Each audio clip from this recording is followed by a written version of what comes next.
Social मीडियावर सक्रिय असणाऱ्या इचलकरंजीतील नारू, विशाल आणि भाल्या या तिघांनी मालेगावमधील 3 वर्षीय बालिकेवर झालेल्या अमानुष अत्याचार आणि हत्येप्रकरणी एक व्हिडिओ प्रसारित केला होता।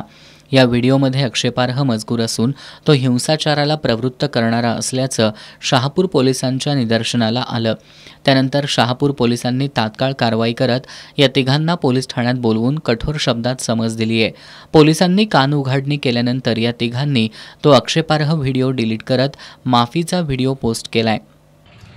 नमस्कार मित्रांनो, नाशिकच्या मालेगावमध्ये जो 3.5 वर्षाच्या मुलीवर बलात्कार करून तिचा खून झाला होता, तर त्या संदर्भात आम्ही एक व्हिडिओ केला होता। तर तो व्हिडिओ करण्यामागे आमचा दुसरा कोणताही हेतू नव्हता, फक्त भावनेच्या दृष्टीनं आम्ही तो व्हिडिओ केला होता।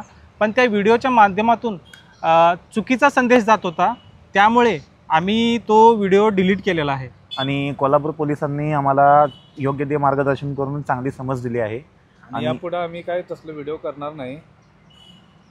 तर आम्ही सर्वांची दिलगिरी व्यक्त करतो। धन्यवाद। या तिघांना यापूर्वी सुद्धा कोल्हापूर पोलिसांनी आक्षेपार्ह भाषेबद्दल समज दिली होती।